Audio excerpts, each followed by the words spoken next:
বনু তামিম গোত্রে তানঈম এলাকায় নবীজি সাহাবায়ে কেরামদেরকে নিয়ে একটা মজলিসে বসা, জরুরি আলোচনা চলছে। নবীজি আলোচনা করতেছেন, সাহাবায়ে কেরাম মন দিয়ে তারা শুনতেছেন। এই অবস্থায় নবীজি, একজন বৃদ্ধা মহিলা আসতেছে নবীজির কাছে। আল্লাহর নবী ওই মহিলাকে দেখা মাত্রই নবীজি মজলিস ছেড়ে, মজলিস রেখে সেই মহিলাকে সম্মান জানানোর জন্য দৌড় শুরু করে দিছেন। সাহাবায়ে কেরাম পিছনে পিছনে দৌড়ান। দয়ার নবী দু জাহানের বাদশাহ, কারো সম্মানে এভাবে দৌড়ান না। কে সেই ভাগ্যবতী নারী, কে সেই মহিয়সী নারী? সাহাবায়ে কেরাম পিছনে পিছনে ছুটলেন। আল্লাহর নবী, রহমতের নবী মহিলার কাছে এসে বলতেছেন, মা গো, ও মা, কেন তুমি মুহাম্মদের দরবারে আসছো? আমাকে তুমি কেন খবর দিলা না? আমি মুহাম্মদ তোমার। এই বইলে নবীজি তার নবুয়তি চাদর মাটিতে বিছায়া দিলেন। মাটিতে বিছায়া দিয়া বলতেছেন, মা গো, নবুয়তি চাদরে তুমি বসে পড়ো। জুতা খুলতে চাইলেন, কিন্তু দু জাহানের বাদশা চোখের পানি মুছার কয়, মা তুমি জুতা খুইল না, জুতা সহ নবীর চাদরে বসে পড়ো। অথচ নবীর চাদরের এত দাম, এত দাম, এত দাম, কি পরিমাণ দাম!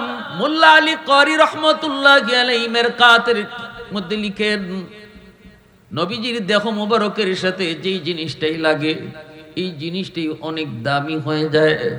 কি জাত দামি হয়? নবীজি শুয়ে আছেন মদিনায়। নবীজির রওজা শরীফ কোথায়? একটু আওয়াজ দিয়ে কোন মা। নবীজির রওজা শরীফ কোথায়? মদিনাতুল মুনাওয়ারায়। নবীজি যেই রওজা শরীফে শুয়ে আছেন, জিন্দা নবী যেখানে শুয়ে আছেন, ওই জায়গায় নবীজির দেহ মুবারকের সাথে যেই মাটিটা লাগছে, নবীজির দেহ মুবারকের সাথে যেই মাটিটা লেগে আছে, ওই এক মুষ্টি মাটির দাম কি পরিমাণ জানেননি? মোল্লা আলী কারি রহমতুল্লাহি আলাইহি বলেন, পৃথিবীর সকল মসজিদের চেয়ে এই এক মুষ্টির দাম বেশি। শুধু তাই নয়, মদিনার মসজিদ, নবীর মসজিদ, এই মসজিদে নববীর চেয়েও এই এক মুষ্টি মাটির দাম বেশি। এমনকি আল্লাহর ঘরখানায় কাবার চেয়েও এক মুষ্টির দাম বেশি। এমনকি বাইতুল মামুর, ফেরেশতাদের মসজিদ শক্ত আকাশের উপর, সেই বাইতুল মামুরের চেয়েও এক মুষ্টি মাটির দাম বেশি। এমনকি সিদরাতুল মুনতাহার চেয়েও বেশি। এমনকি তিনি বলেন, আল্লাহর আরশে আজিমের চেয়েও নবীজির দেহের সাথে লেগে থাকা এক মুষ্টির দাম বেশি। তাহলে আপনারা আমাকে বলেন, দেহ মোবারকের সাথে লেগে থাকা মাটির যদি এত দাম, যেই চাদর নবীজির দেহের সাথে সব সময় লেগে থাকতো, ওই চাদরের কি দাম? সেই চাদরের মধ্যে একজন বৃদ্ধা মহিলা জুতা সহ বসে পড়লেন। এইবার আল্লাহর নবী, রহমতের নবীকে সাহাবীরা জিজ্ঞেস করে, নবী গো, একটু জানতে মন চায়, কে সেই মহিলা, কি তার পরিচয়? আল্লাহর নবী তখন চোখের পানি মুছেন আর বলেন, সাহাবীরা, তোমরা তো ভালো করে জানো, তোমাদের নবী এতিম, জন্মের আগে নবী বাবা হারাইছে, বুঝ হওয়ার পরপরই মা হারাইছে। নবীর একজন দুধ মা আছে, নাম জানোনি? সাহাবীরা কই, নবী গো, নাম জানি, আপনার দুধমার নাম হালিমা সাদিয়া। আল্লাহ নবী বলেন, শুধু নাম শুনেছো, কোনোদিন দেখো না, আজকে ভালো করে দেখে নাও। নবীর নবুয়তি চাদরে যিনি জুতা সহ বসলেন, ইনি আর কেউ নন, ইনি নবীর দুধ মা, যার নাম হলো হালিমা সাদিয়া। জোরে কও না সুবহানাল্লাহ, আর একটু জোরে সুবহানাল্লাহ। উলফত মে তেরি ওয়াইসি নে দান কো তুরা, আবু বকর ওমর নকশ কদম তেরা ন ছুরা, আয়ো শাক নবী ওয়াকে আসরার মদিনা, সুলতান কা সুলতান है सुल्तान मदीना, सरकार का सरकार है सरकार मदीना, गुलजार का गुलजार है गुलजार मदीना। अल्लाह ने मक्का ही में ये काबा बनाया, इस काबा का काबा तेरी मरकद को बनाया। ऐसा लम्हा जी चले जा राहे मदीना, सुल्तान का सुल्तान है सुल्तान मदीना। सरकार का सरकार है सरकार मदीना, गुलजार का गुलजार है गुलजार मदीना।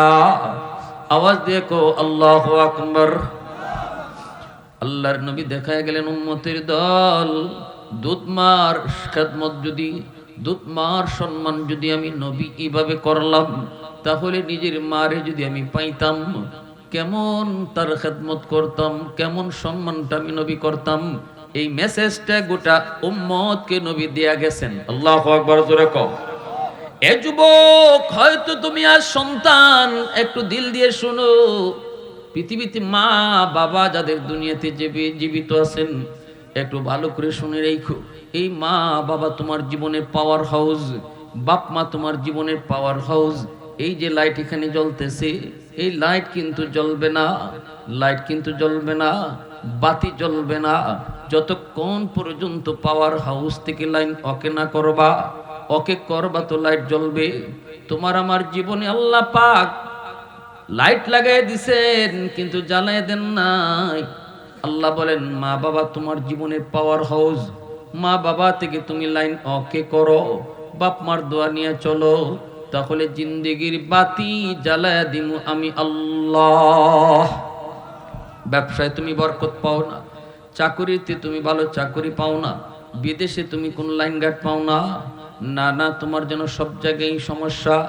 আমি বলি, দেখো মা বাবা আসেনি না নেই, মা বাবার সাথে তোমার কেমন আচরণ, বাপ মার কাছ থেকে তোমার জন্য দোয়া আসেনি না নাই। যদি দোয়া আসে, তাহলে জিন্দেগির বাতি জ্বালায় দিবেন কে? আর একটু জোরে বলেন কে? আর যদি বাপ মার কাছ থেকে তোমার দোয়া বন্ধ থাকে, তাহলে তোমার জীবনের লাইন, পাওয়ার হাউস থেকে লাইন কাটা, অতএব বাতি থাকবে ঠিকই, জ্বলবে না। দেখবা তুমি চতুর্দিকে তুমি ব্যবসা ছড়াইছো, এরপর ধরতে কিছু পাবা না, ধরতে কিছু পাবা না।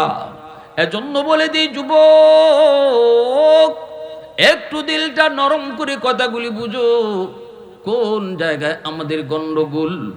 নবীজি একদিন মদিনার কবরের পাশ দিয়ে যাইতেছেন। মদিনার কবরের নাম হলো জান্নাতুল বাকি। জান্নাতুল বাকির পাশ দিয়ে নবী সাহাবায়ে কেরামদেরকে নিয়ে যাইতেছেন। হঠাৎ করে নবীজি একটা কবরের দিকে তাকাইলেন। ওই কবরের দিকে তাকানো মাত্রই আল্লাহ পাক অন্তর চক্ষু খুলে দিলেন।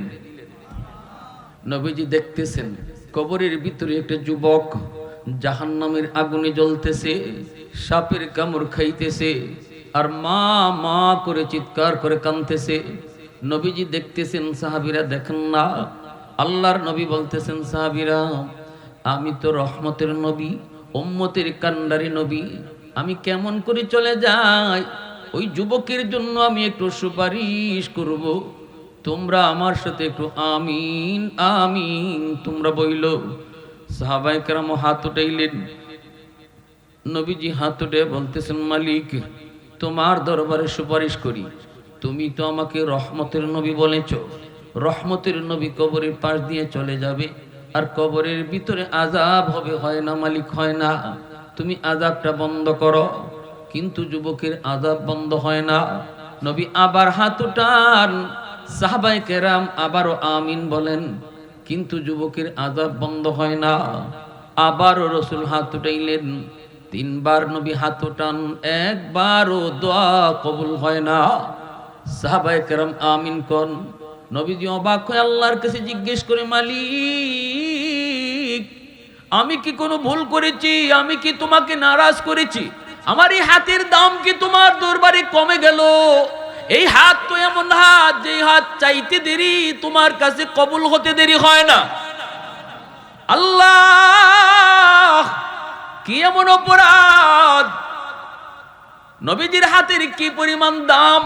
রদ্দে শামস নামক কিতাবের ভিতরে লিখেন, তাবুক যুদ্ধ থেকে নবীজি ফিরতেছেন, আলী রাদিয়াল্লাহু তাআলা আনহুর উরাতে নবীজি মাথা রেখে একটু বিশ্রাম নিলেন। আলী রাদিয়াল্লাহু তাআলা আনহু আসরের নামাজ পড়েন নাই। আলী মনে মনে ভাবছেন নবী হয়তো একটু পরে উঠে যাবেন, তখন আসরের নামাজটা তিনি পড়বেন। কিন্তু না না, নবীজির চোখ লেগে গেল, এইদিকে সূর্য লাল হয়ে যাচ্ছে, ডুবে যাবে। আলী তো পেরেশান হয়ে গেছেন, হায় রে আমার তো আসরের নামাজ কাজা হয়ে যাচ্ছে, এখন আমি নবীর ঘুম ভাঙ্গাবো নাকি আমার সূর্য ডুবে যাবে, কোনটা আমি করব? আলীর মন তখন ডাক দিয়ে কয়, আলী সাবধান, তোর নামাজ কাজা হয়ে যায় যাক, তবু দু জাহানের বাদশার ঘুম তুই ভাঙ্গাবি না,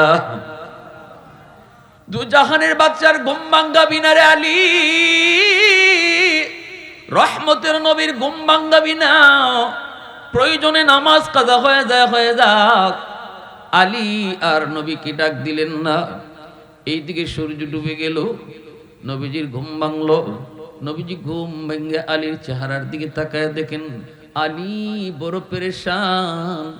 নবীজি জিজ্ঞেস করেন, আলী রে কি হয়েছে তোমার? চেহারায় তো কই কোনো একটা ঘটছে, তুমি কি আসরের নামাজ পড়ো নাই? আলী বলে, নবী গো কেমনে পড়মু, আপনি তো আমার কুলে ঘুমাইতেছেন, আমি মনে করছিলাম আপনি উঠলে পরে নামাজটা পড়বো, কিন্তু সূর্য তো ডুবে গেল, রসুলকে আমারে ডাক দিল না কেন? আলী চোখের পানি ফেলে কান্দে আর কই, নবী গো মনকে জিজ্ঞেস করেছিলাম, কিন্তু আমি আলীর মন কয় না রহমতের নবীর ঘুম ভাঙ্গায়া কষ্ট দিস না, নবী তোর কুলে ঘুমাইতেছে রে আলী, এমন ভাগ্য কয়জনের? আল্লাহু আকবার জোরে কও, এমন ভাগ্য কয়জনের একটু কও, যার কুলে রহমতের নবী দু জাহানের বাদশা ঘুমায়। এ আলী ঘুম ভাঙ্গায়া নবীর কষ্ট দিবি না।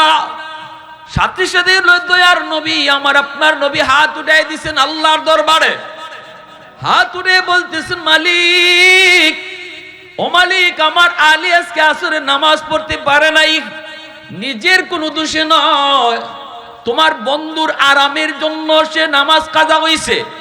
আল্লাহ তোমার সূর্য কেন ডুবলো, সূর্য কেন জায়গা থেমে থাকলো না? কারণ আমার আলী তো নিজের দোষে নামাজ কাজা করে নাই।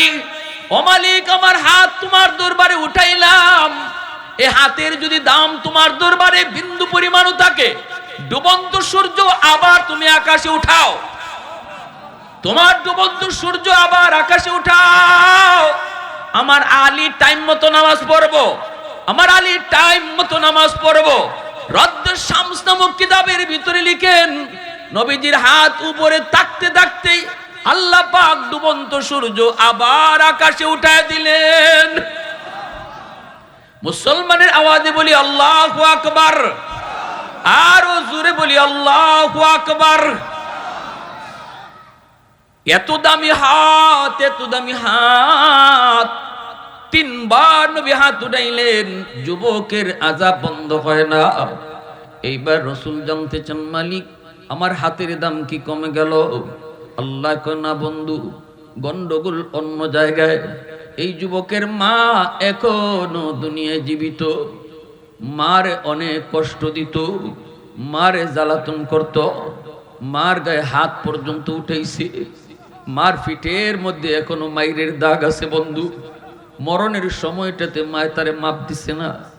এজন্য আমি আল্লাহর সিদ্ধান্ত নিয়েছি, যতক্ষণ পর্যন্ত তার মা তারে মাফ না দিবে, আমি আল্লাহ কারো সুপারিশ কবুল করব না। বন্ধু, তোমার সুপারিশও কবুল করব না। এই যুবক, তোমার এখন আমি একটু জিজ্ঞেস করি, ওই রকম মারে তুমি কষ্ট দিয়া, মারে না খাওয়াইয়া, বাবারে না খাওয়াইয়া, তাদের সাথে খারাপ আচরণ কইরা, পিসাবের লাগে তুমি গরু লিয়ে দাও, হাতে লিয়ে দাও, পিসাবরে খুশি করতে যাও, পিসাব যদি হাত উঠায়, মা যদি নারাজ থাকে, জিন্দিগি তো ফিরের হাতে তোমার আল্লাহ দোয়া কবুল করতো না।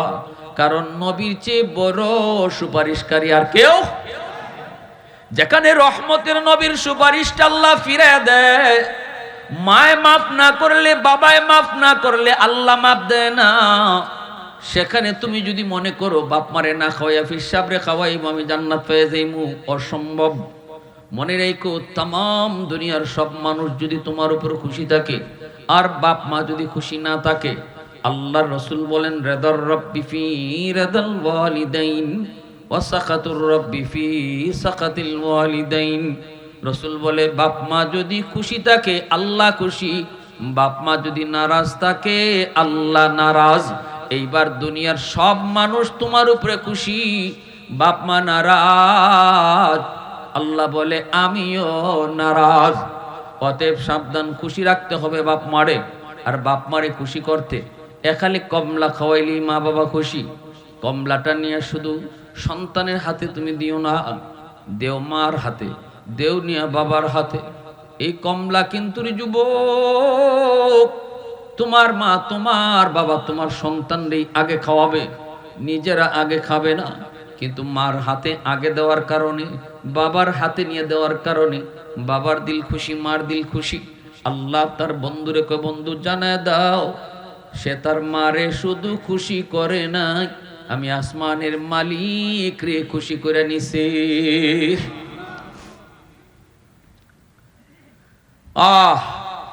আল্লাহর নবী বলতেছে, ও আল্লাহ তাহলে তো ঘটনা বড় জটিল। রাসূল সাহাবায়ে কেরামদেরকে বলে, সাহাবীরা যাও তো তার মারে যে আমার সালাম জানাও। সাহাবায়ে কেরাম যে তার মাকে সালাম জানালেন। মহিলা নবীজির কাছে আসলেন। নবীজি তখন বলতেছেন, মাগো কবরটা চিনোনি? মহিলাকে নবী গো চিনি, আমার সন্তানের কবর, আমার ছেলের কবর। আজ থেকে 15-20 দিন হয় সে মারা গেছে। আল্লাহর নবী বলতেছেন, মা তোমার সন্তান কবরে জাহান্নামের আগুনে জ্বলতেছে, সাপের কামড় খাইতেছে। কবরের আযাব আসেনি না নাই? আরেকটু জোরে কোন আসেনি না নাই? কবরের আযাব আল্লাহ আমাদেরকে দেখায় না, কারণ কি জানেননি? কারণ কবরের আযাব যদি আল্লাহ আমাদেরকে দেখাইতো তাহলে দুনিয়াদারি বন্ধ হয়ে যেত, নিজাম বন্ধ হয়ে যেত। কবরের আযাব যদি মানুষকে আল্লাহ দেখাইতেন, কবর যেদিকে আছে ওই দিকে রাতের বেলা যাওয়া দূরের কথা, দিনের বেলাও কেউ কবরের পাশ দিয়ে যাইতো না। কবর যদ্দূর দেখা যায় এর ভিতরে কেউ বাড়িঘর বানাইতো না।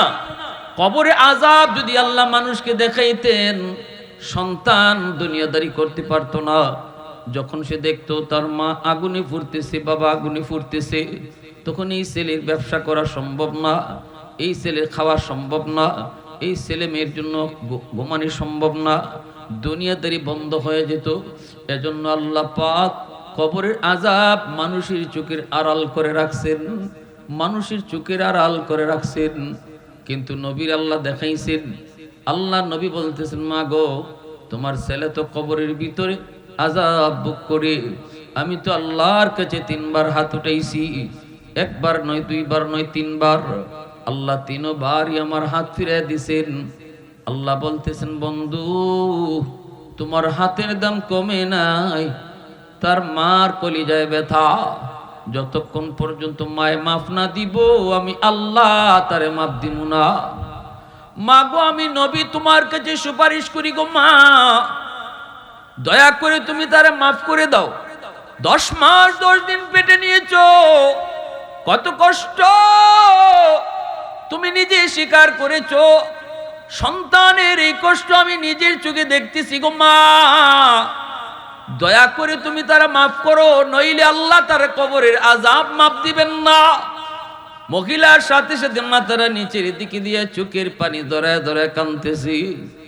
নবীজিকে মাফ দেওয়ার কথা, কিন্তু মাফ দেয় না, মাথার নিচের দিকে দিয়ে কান্দে। একটু পরে মাথাটা উঠে বলতেছে, নবী গো আমি এরে মাফ দিব না গো নবী। আমি আপনার কি আমার ফিটের কাপড়টা সরায় যদি ফিটটা একটু দেখাই। বউয়ের কথায় প্রতি রাত আমারে যে মারতো, বউয়ের কথায় প্রতি রাত আমারে গিয়ে মারতো। আমি যতই কইতাম বাবারে আমি তোর বউর সাথে কোনো ঝগড়া করি নাই, আমি কোনো ঝগড়া করি নাই, কিন্তু মানতো না, বুঝতো না, বিশ্বাস করতো না গো নবী। আমার ফিটে এখনো মাইরের দাগ আছে। আল্লাহর নবী দৃশ্যটা দেখা মাত্রই নবীজির চোখ থেকে দর দর করে পানি পড়ে, কারণ আমার রসুল তো বাবা পায় নাই, মা পান নাই। আমার আপনার নবী তো আব্বা ডাকের ভিতরে কত মজা, নবী সেটা জানেন না। এজন্য রসুলের সামনে কেউ যদি, সন্তান যদি আব্বারে আব্বা কইয়া ডাক দিত, নবীজির কলিজায় চাঁদ করে উঠতো। আল্লাহ নবীর সামনে যখন কোন সন্তান বাবার আব্বা কইয়া ডাক দিত, নবীজির কলিজায় তখন চাঁদ করে উঠতো। এই আব্বা ডাকটা তো আমি রসুল জীবনে দিতে পারি নাই। বুঝ হওয়ার পর মা হারাইলেন, এজন্যই মার চোখের পানি দেখা মাত্রই নবীজির চোখ থেকে দর দর করে পানি পড়ে, নবীজি কান্দেন। এইবার নবী বলতেছেন, আল্লাহ, মা তো তার মাপ দিবে না, তাহলে আমি এখন কি করব? আমি তো এই অবস্থায় যুবককে ছেড়ে যেতে পারি না। আমি না রহমতের নবী, উম্মতের কান্ডারি নবী, তুমি তো উম্মতের কান্ডারি নবী বানাইছো, কেমনে আমি যাই গো আল্লাহ?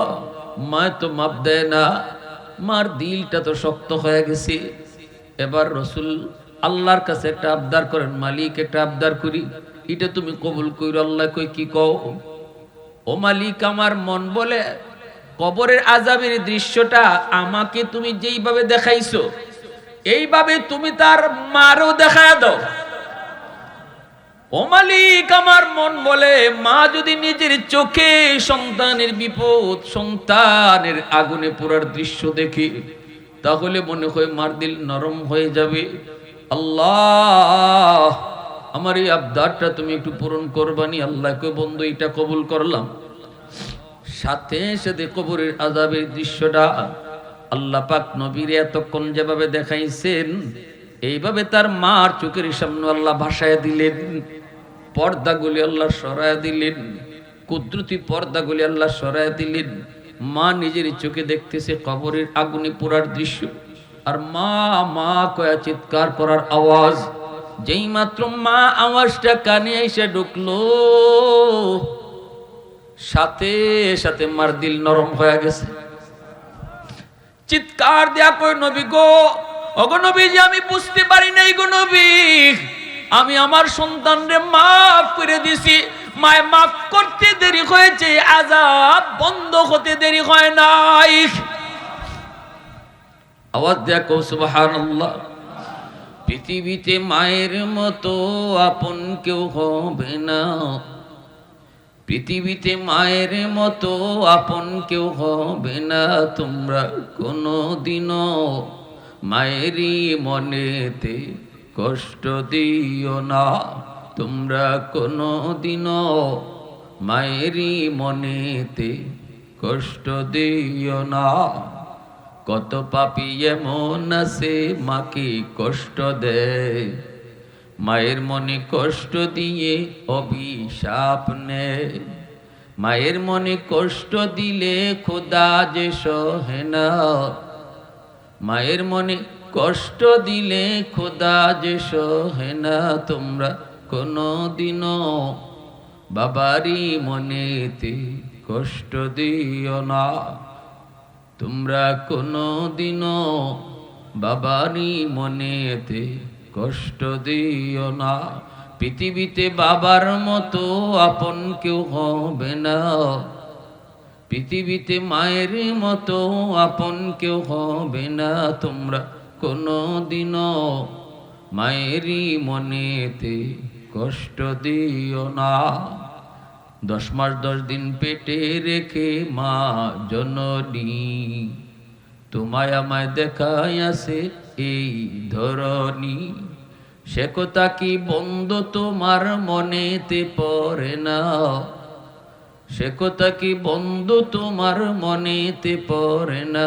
তোমরা কোনোদিনও মায়েরই মনেতে কষ্ট দিও না, তোমরা কোনোদিনও বাবারই মনেতে কষ্ট দিও না।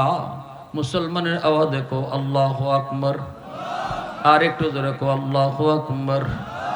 হাকিমুল উম্মত মুজাদ্দিদ মিল্লাত মাওলানা আশরাফ আলী থানভী রাহমাতুল্লাহি আলাইহি লিখেন, যেই সন্তানের উপর তার মার দোয়া বাবার দোয়া তাকবীর, যুবক 1 নম্বর ফায়দা হলো দুনিয়ার হায়াতের ভিতরে আল্লাহ তার বরকত বাড়ায়া দিবে, হায়াতের ভিতরে আল্লাহ বরকত বাড়ায়া দিবে। ঠাটা তোমার উপরে পড়ার কথা, কিন্তু বাপ মার দোয়া থাকলে আল্লাহ পাক ঠাটা তোমার উপর থেকে সরায়া দিবে। অ্যাক্সিডেন্টে তোমার পা ভেঙে যাবার কথা, তকদিরও লেখা আছে তোমার পা ভাঙবো, অ্যাক্সিডেন্টে পা ভাঙবো। কিন্তু যদি মার দোয়া থাকে, বাবার দোয়া থাকে, হাকিমুল উম্মত মুজাদ্দিদ মিল্লাত মাওলানা আশরাফ আলী থানভী বলেন, ওই বাপ মার দোয়ার উসিলায় তকদিরের লেখা ওই পা ভেঙে যাওয়া, হাত ভেঙে যাওয়া, এটাও আল্লাহ পাক দূর করে দিবে। আওয়াজ দেয়া কোন না সুবহানাল্লাহ। 2 নম্বর ফায়দা হলো, তুমি যদি মাকে খুশি করো, বাবাকে খুশি রেখে চলো, 2 নম্বর ফায়দা হলো রিজিকের ভিতরে আল্লাহ বরকত বাড়ায় দিবে। তোমার ব্যবসা তোমার ছোট, কিন্তু বরকত দিবে কে? এজন্যই মুসা নবী একদিন বলতেছিলেন, আল্লাহ আমার বন্ধুকে হবে জান্নাতে দেখতে বড় মন চায়। আল্লাহ বলেন, অমুক বাজারে যাও, যা দেখবে একজন কসাই গোশত বিক্রি করে, সে হলো জান্নাতে তোমার বন্ধু। মুসা নবী কই, মালিক আমি এত বড় পয়গম্বর, আমার বন্ধু হবে একজন বাজারের কসাই। আল্লাহ কোন আমলের কারণে একটু কও না। আল্লাহ বলতেছে, আমলটা আমি বলবো না, তুমি নিজে যা খুঁজে বের করো। মুসা নবী তিনি নিজের পরিচয় না দিয়া লোকটার কাছে তিনি আসলেন। আয়েশা বলতেছেন, ভাইরে আমি একজন মুসাফির, আজ রাত আপনার বাড়িতে আমি মেহমান হতে চাই। মুসা নবীর উদ্দেশ্য হলো, গভীর রজনীতে এই লোকটায় কি এমন আমল করে যেই আমলের কারণে আল্লাহ পাক তারে জান্নাতে মুসা নবীর বন্ধু বানায়া দিছে। ওই রাতের আমল, রাতের আমলটা মুসা নবী দেখার জন্য তার বাড়ির মেহমান হন, নিয়ে গেল বাড়িতে।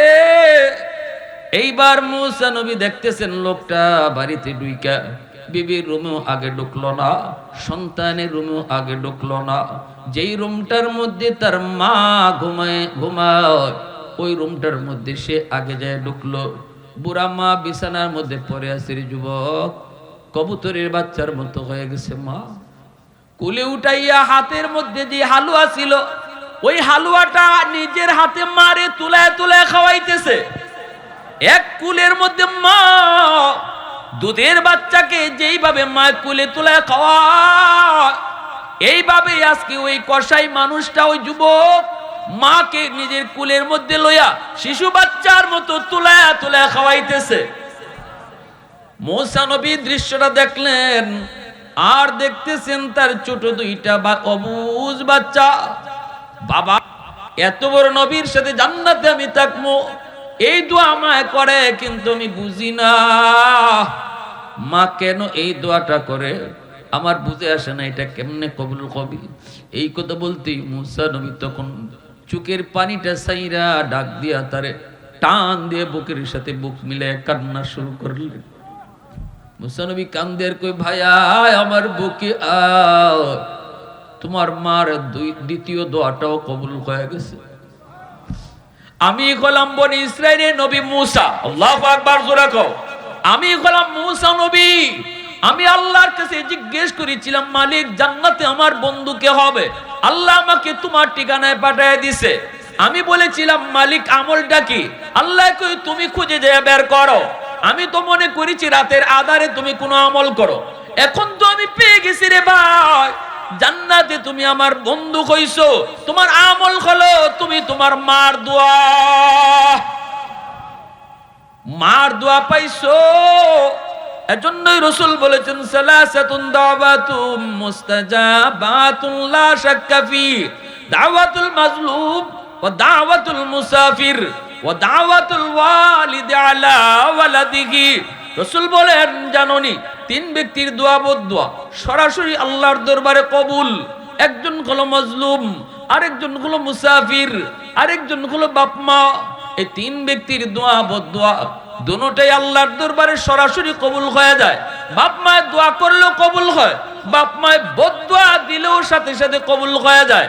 বাপ মায়ের দোয়া দিলেও দোয়া কবুল হয়, গ্যারান্টি দিয়েছেন আল্লাহর নবী। আল্লাহর নবী গ্যারান্টি পেয়েছেন কার কাছ থেকে? জোরে আওয়াজ দিয়ে বলেন, কার কাছ থেকে? অতএব বাপ মার দোয়া কবুল হবে, এই গ্যারান্টি আল্লাহ দিছেন, এই গ্যারান্টি নবী দিছেন। কিন্তু আব্দুল কাদের জিলানীর দোয়া কবুল হবে কি হবে না গ্যারান্টি নাই। মঈনুদ্দিন চিশতির দোয়া কবুল হবে কি হবে না গ্যারান্টি নাই। আমার ঘরে আব্দুল কাদের জিলানী একজন নয়, 100 জন আব্দুল কাদের জিলানী, মঈনুদ্দিন চিশতি রাহিমাহুল্লাহ, তাদেরকে আইনা যদি আমি দোয়া করাই কবুল হবেই এমন কোনো গ্যারান্টি নাই। কিন্তু ভাঙ্গা ঘরে তোমার মা যদি হাত উঠায়, ভাঙ্গা ঘরে যদি তোমার বাবা হাত উঠায় রে যুবক, এই দোয়া কবুল হবে 100% গ্যারান্টি। আমার নবী রহমতের নবী গ্যারান্টি দিয়ে দিলেন। একালি কমলা তুমি মারে খাওয়াইলা না, শীত চলে গেল, ফিরের দরবারে তুমি মুরগি লয়ে যাও, ছাগল লয়ে যাও, শাশুড়ির তুমি বল মাছ খাওয়াও, শ্বশুর শাশুড়ির তুমি খাওয়াও, অসুবিধা নেই। শ্বশুর শাশুড়ি আম্মা আব্বা কয়ে ডাকো, অসুবিধা নেই সব। কিন্তু শ্বশুর শাশুড়ি খুশি হলে আল্লাহ খুশি, এমন হাদিস আমরা পাই নাই। হাদিস পেয়েছি বাপ মা খুশি থাকলে আল্লাহ খুশি। কষ্ট হইতেছে আপনাদের ভাই? কষ্ট হইতেছে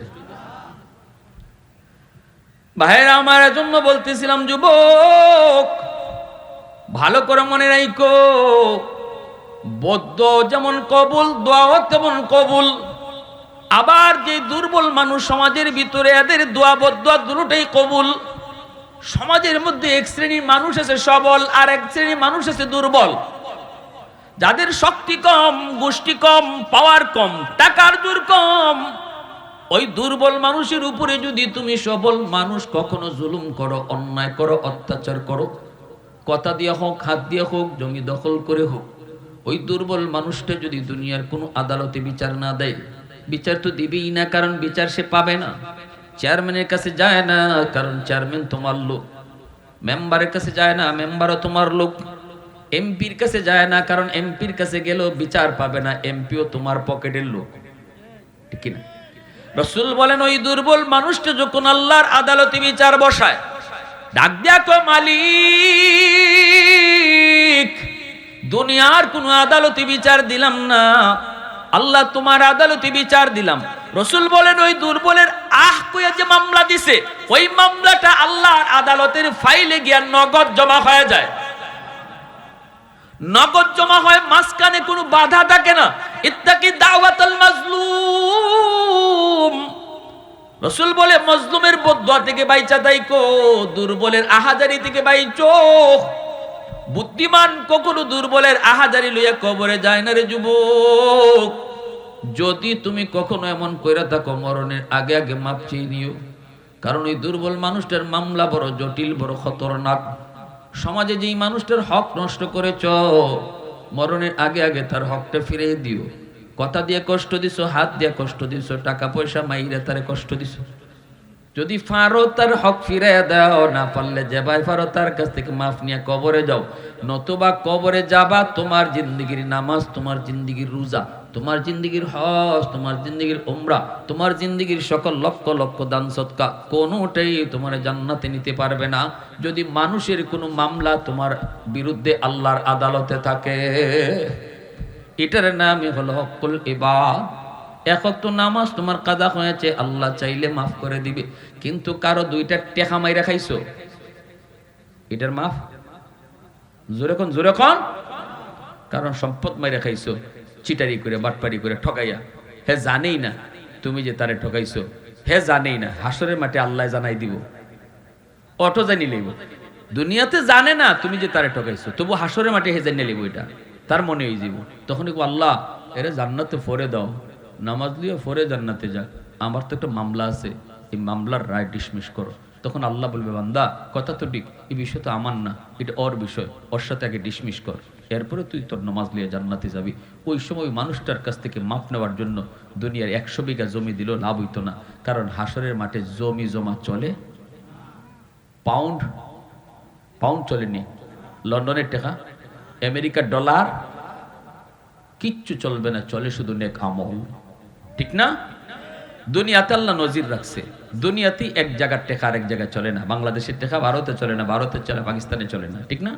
সেখানে একটা জগৎ, ভিন্ন একটা জগৎ, দুনিয়ার পরকাল, সেখানেও চলবে না সব দুনিয়ার সিস্টেম, ওখানে চলবে আখিরাতের সিস্টেম, নেক আমল। কইবো ভাই আমারে তুমি তোমার হক আদায় করতে নিছো, মাফ চাইতে কইতেছো, ঠিক আছে, তোমার জিন্দিগিতে যে হজ করছিলা 2টা, হজের সবটা দিয়ে দাও। 1 লক্ষ টাকা যে মসজিদে দান করছিলা, আমি তো চাই খালি দেখছিলাম, গরিব মানুষ পারি নাই, ওই দানের সবটা আমারে দিয়ে দাও। এইভাবে দিতে দিতে দিতে দিতে রসুল বলেন, জানো তোমাদের মধ্যে নিঃস্ব অসহায়কে? সাহাবিরা বলে, যার টাকা নেই পয়সা নেই। রসুল কর, নো, যার টাকা পয়সা নেই সে নিঃস্ব নয়, সে মুফলেস নয়। নিঃস্ব হলো ওই মানুষটা যে অনেক নেকি নিয়ে হাসরের মাঠে উঠবে, কিন্তু মানুষের হক দিতে দিতে তার কিছুই থাকবে না, সেই হলো সবচেয়ে বড় নিঃস্ব আর অসহায়। আল্লাহ তুমি আমাদেরকে বুঝদান করো। সবাই বলেন আমিন, আরো জোরে বলেন আমিন। একটা বাস্তব ঘটনা কই, আরেকটা বাস্তব ঘটনা কই, কই শেষের দিকে যাই। করাচির হযরত হাকিম আক্তার সাহেব রাহিমাহুল্লাহ, যুবক একটু মন দিয়ে শূন্য, যারা আজকে মা বাবারে কষ্ট দিতেছ, আজকে রাতটাই মনে করবা জীবনের শেষ রাত। রসুল বলেন, যে রাতে সন্তান মারে কষ্ট দিব, দিনও কষ্ট দিছে, আর রাতে মা ঘুমাইছে, বাবা ঘুমাইছে, বাবার কলিজায় ব্যথা, সন্তান মাপ চায় নাই, মাপ না চাইয়া তাদেরকে খুশি না করেই সে ঘুমাই গেছে। এদিকে মা ঘুমাইতে পারে না, বাবা ঘুমাইতে পারে না, কলিজায় ব্যথা থাকলে, কষ্ট থাকলে ঘুম আসে? জোরে কোন আসে?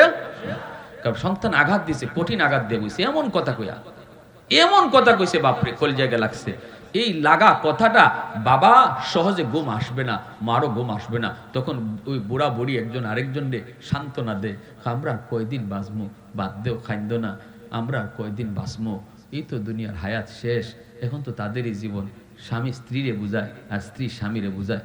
আল্লাহ রসুল কয়, মা বাবার ঘুম হারাম করে তুই ঘুমাইতে গেছো, এই রাত্রে যদি তোর মরণ হয়, মনে রাখবি তোর জীবনের কোনো আমল তোরে জান্নাতে নিতে পারবে না, শুধু এই বদ আমলটাই তোরে ডাইরেক্ট জাহান্নামে নেবে। মান আসবাহ, আন আবি হুরায়রা রাদিয়াল্লাহু তাআলা আনহু قال قال رسول الله صلى الله عليه وسلم من اصبح مطيعا لله في والديه اصبح له بابان مفتوحان من الجنه ومن اصبح عاصيا لله في والديه اصبح له بابان مفتوحان من النار। আর যদি ওই রাত্রে তোমার মরণ হয়, যেই রাত্রে তোমার মা তোমার উপর খুশি ছিল, বাবা খুশি ছিল, বাপ মারে খুশি করে চলো, এই রাত্রে তোমার মরণ হয়েছে, ওই রাত্রেও তোমার মা বাপ মা তোমার উপর খুশি ছিল। রসুল বলেন, জীবনে আর কোনো নেক আমল না থাকলেও যেই রাত্রে বাপ মারে খুশি করে ঘুমাইছো, ওই রাত্রে মরণ হইলে এই আমলের উসিলে আল্লাহ তোমার জান্নাত দিয়ে দিবে। কত বড় নেক আমল! এজন্য আল্লাহ কুরআনুল কারীমে যত জায়গায় আল্লাহ তার হকের কথা বলছেন, সাথে সাথেই বাপ মার হকের নির্দেশ দিয়েছেন। আল্লাহ বাপমার হকের নির্দেশ দিয়েছেন সাথে সাথে। করাচির হযরত বলেন, আমি করাচির মসজিদে নামাজ পড়ি, দেখি একটা যুবক বড় সুন্দর করে নামাজ পড়ছে, কিন্তু ডান হাত কাপড় দিয়ে পেঁচানো। নামাজটা শেষ হলে পরে যুবককে ডাক দিয়ে বললাম, যুবক, ডান হাত তুমি কাপড় দিয়ে পেঁচায় রাখছো কেন? তোমার নামাজটা তো বড় সুন্দর লাগলো। যুবক বলতেছে, হুজুর, হাতের মধ্যে পচা শুরু হয়েছে, দুর্গন্ধ বের হয়, কাপড় দিয়ে যদি পেঁচায় না রাখি, মসজিদের ভিতরে কেউ টিকতে পারবে না। এই অবস্থায় আল্লাহর ওলি আরিফ বিল্লাহ হাকিম আক্তার সাহেব রাহিমাহুল্লাহ বলতেছেন, যুবক, ডাক্তার দেখাও না কেন? যুবক তখন কান্দে আর কই, হুজুর, কোনো ডাক্তার দেখায় লাভ নেই, ডাক্তার আমার রোগ ধরতে পারে না। কেন আমার হাতের ফসা ভালো হয় না? উপরের দিকে শুধু উঠতেছে, পুরা হাতটা বইতে যাইতেছে, ডাক্তার রোগ ধরতে পারে না। আমি আমার রোগ ধরে ফেলেছি। আমার রোগটা হলো আসমানে, চিকিৎসা চলছে জমিনে। আগুন লাগছে শেরপুর, পানি দেয় ফরিদপুর। জীবনে যেমন কোনো দিন আগুন নিভবে না, এমনি ভাবে আমার রোগটা হলো আসমানে। এই কথা বইলেই যুবক কান্দের কই, হুজুর, তাহলে শুনেন ঘটনা, আমি আমার বাবা মার গর্ভে একমাত্র সন্তান। একটু বুঝ হওয়ার পরই দেখলাম বাবা দুনিয়াতে নাই। জন্মের কিছুদিন পরই আব্বা মারা গেছেন। আমার মা নানা নানি অন্যত্র নিয়ে বিয়ে দিতে চেয়েছে, কিন্তু আমার মা বিয়ে বসেন নাই। মাই কইছে, বাবা, আমার আল্লাহ একটা সন্তান দিয়েছে, আমার একটা মানিক দিয়েছে, আমার আল্লাহ মানিকের চেহারা দেখে জীবন যৌবন কাটায় দিব, তবু অন্যত্র বিয়ে বসবো না। আমি সেই সন্তান, কষ্ট করে করে যেই মা আমাকে লেখাপড়া করাইলো, কলেজ ভার্সিটিতে পড়ালেখা কইরা সুন্দরী ধনী এক লোকের মেয়েকে বিয়ে করে ফেলছি মারে না জানাইয়া। এই বউ নিয়ে যখন বাড়িতে উঠাইলাম, মা আমার গরিব মা, দুঃখিনী মা, গ্রামের মা, মা তো বিয়া বাইনা নিছে, আর শুধু এতটুকু বলছিল, বাদান রে, ধনীর মেয়ে তুই গরিবের বাড়িতে কেন আনলি? একটা বার তুই চিন্তা করলি না বাজান, যে এই পরিবেশে মেয়েটা বড় হয়েছে, এই পরিবেশে তো তুই রাখতে পারবি না, আর আমি তো হলাম একটা গরিব মানুষ, আমাকে কি তোর বউ মান্য নিতে পারবে? আমি তো একজন গরিব অসহায় মানুষ। তখনই ছেলে কইতেছে, মা গো, টেনশন তুমি করো না গো মা, সব আমি কইলা বলছি, সব আমি কইলা বলছি, তোমাকে আম্মা কইয়ে ডাকবো। হুজুর, বেশ কিছুদিন পরে অফিস থেকে আমি যখন রাতের বেলা বাড়িতে ফিরি, আমার বউ আমার কানে কানে মার বিরুদ্ধে আমার নালিশ দেয়, মার বিরুদ্ধে নালিশ দিয়ে কই তোমার মা এই কইছে, ওই কইছে, এই করছে, ওই করছে। আমি প্রথম দিন কানে দেই নাই, দ্বিতীয় দিনও কানে দেই নাই, কিন্তু প্রতিদিন যদি একটা বউ স্বামীর কানে কানে শুধু কান ফোড়া দেয়, অটোমেটিক এই স্বামীটা নষ্ট হয়ে যাবে। আওয়াজ দিয়ে কোটি কিনা? কোনোভাবেই ভালো থাকা সম্ভব না। ওই সময় যুবক কয়, হুজুর আমি মার রুমে ঢুইকা মারে বকাবকি শুরু করে দিছি গো, মারে বকাবকি করি। একদিন, দুই দিন, তৃতীয় দিন যায় মার রুমে ঢুইকা মারে বকাবকি কইরা মার গায়ে আমি নালায়েক হাত উঠায় ফেলছি। যেই মাত্র মার গায়ে হাত উঠাইছি, এমনি মা আসমানের দিকে চায়, মালিক তুমি তো দেখছো যে হাতটা আমি মা চুমায়া চুমায়া বড় করছি, এই হাত দিয়ে আজকে মারে মারছে। আল্লাহ তুমি এই হাত ফসায়া দিও, আল্লাহ তুমি হাত ফসায়া দিও। আর কই তুই যেন আমার জানাজার নামাজ পড়তে না পারস। হুজুর, অফিস থেকে খবর পেয়েছি মা মারা গেছেন, জানাজা পড়ার জন্য আমি বাড়িতে আসব, কিন্তু রাস্তাঘাটে এত সমস্যা হয়েছে, অন্য কোনোদিন এত সমস্যা তো ঝামেলা হয় নেই, পৌঁছতে পৌঁছতে অনেক দেরি হয়ে গেল। এলাকার মানুষজন আমাকে সারাই মার জানাজা পড়ছে। আমি বুঝে গেছি গো, এটা তো আর কিছু না, এটা আমার মার বদদোয়া। এবার আমি প্রস্তুত, মার দ্বিতীয় বদ্যাটাও কবুল হয়ে যাইব। কারণ মা যখন বদ্যা দিছিল তখনই আমি টের পাইছি আমার পায়ের নিচের জমিনটা এবার কাঁপা দিয়ে উঠছে। কারণ বাপ মার বদ্যায় আল্লাহর আরশটা পর্যন্ত কাঁপে উঠে। যুবক, এই যুবক, ঘর থেকে যেই মার দোয়া নিয়ে বের হওয়ার কথা, এই মার বদ্যা নিয়ে তুমি বের হইতেছো, মার দোয়া নিয়ে তুমি বের হইতে, বাবার দোয়া নিয়ে বের হইতে, আল্লাহ পাক তোমাকে নিরাপদে আবার ফিরে আনতো। কিন্তু সেই জায়গায় তুমি মার কলিজায় ব্যথা দিয়া, বাবার কলিজায় ব্যথা দিয়া বের হইছো। জিন্দিগিতে কোনোদিন সফলতার মুখ দেখবা না, বাতি আছে জ্বলবে না, আল্লাহ বাতি জ্বালাবে না। জীবন তোমার এইভাবেই ধরতে তুমি কিছুই পাবা না।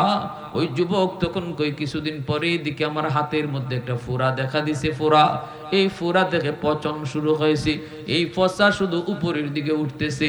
অ্যান্টিবায়োটিক হাই অ্যান্টিবায়োটিক দেওয়া হলো, কিন্তু আমার হাতের ফসা ভালো হয় না। ডাক্তাররা কয়, আমরা তো বুঝি না কেন তোমার এই রোগ ভালো হয় না।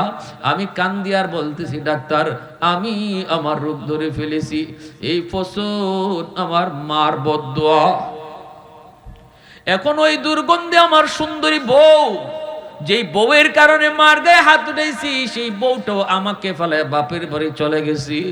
এলাকার মানুষজন আমাকে এলাকা ছেড়ে বের করে দিছি, তুই তাড়াতাড়ি আমাদের এলাকা ছেড়ে বের যা, এলাকায় থাকলে আমরা দুর্গন্ধে টিকতে পারবো না। হুজুর, এখন আমি শুধু রাস্তায় রাস্তায় ঘুরি, মসজিদে মসজিদে কান্দি, আল্লাহর কদমে সেজদায় পুরা কান্দি, আর কাপড় দিয়ে এই ফসাটা গুইরা রাখি যেন মানুষের কষ্ট না হয়। এর যুবক শোনাও, শোনাও, আবু দাউদ শরীফের একখান রাওয়ায়াত, হাদিস খানা কয়া বয়ান শেষ দেই। আবু দাউদ শরীফের রাওয়ায়াত হলো, মান যারা কবর আবাওয়াইহি ফি কুল্লি জুমআতিন গুফিরা লাহু কুতিবা বাররান। রাসূল বলেন, সন্তান যদি জুম্মার দিন বাপ মার কবর জিয়ারত করে, সেই সন্তান দুনিয়াতে যদি ইচ্ছায় অনিচ্ছায় কষ্ট দিয়েও থাকে, এই জুম্মার দিন কবর জিয়ারতের উসিলায় আল্লাহ পাক মা বাবারও মাফ করব, সন্তানরাও মাফ করব।